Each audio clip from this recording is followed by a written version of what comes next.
Alright,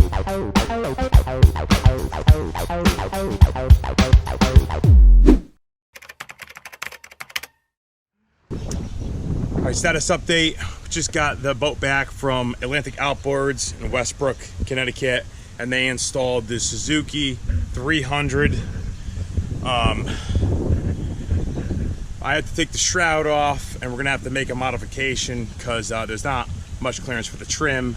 But the install, with the exception of that, came out really nicely.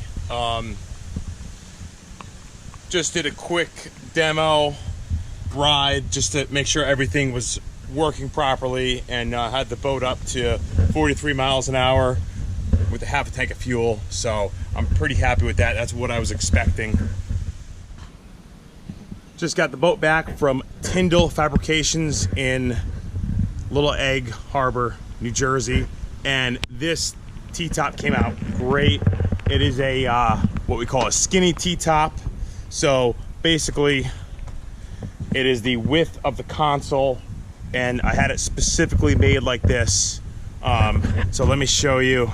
The edge of the Ttop right here is basically in line with the width of the console. Obviously we want to be able to use these rod holders, but the real reason is we don't want a lot of overhang, because I'd say almost every center console boat I've ever been on, 25 feet and under, have oversized T-tops, and it completely kills the casting distance. So when you're casting, you have to fish around the T-top. Makes it really hard to cast. It's always interfering. You're always hitting the top with the rod tips. You can't get your cast off. So we wanted a T-top that would be the width of the console and also not overhang, so the front of the T-top is in line with the front of the console, and then the rear of the T-top, and this is a really important thing, is in line with the leaning post. And reason being, I fish from the helm, so if I was casting off the starboard side of the boat, I could cast over my right shoulder without hitting this top, and then if I casting off the port side of the boat, I could cast over my left shoulder and clear the top. I did put the rod holders up here. I don't really plan on using them often, but it's a good spot if we're bottom fishing for a landing net or a gaff. Addition, we have the handrails here, which is really important for people to be able to hang on to something.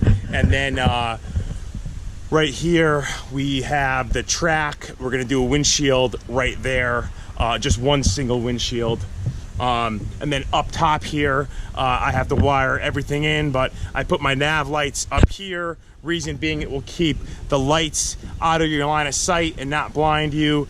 And also it will, for the red and green light, with the trolling motor up there, we don't want interference with the trolling motor.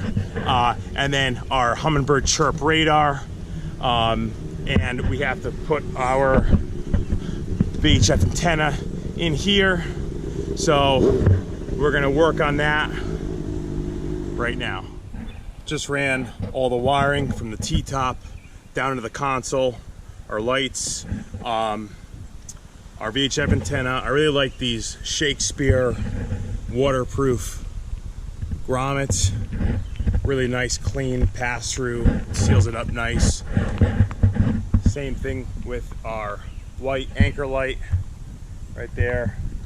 So now that everything's in the console, we are going to wire everything to power.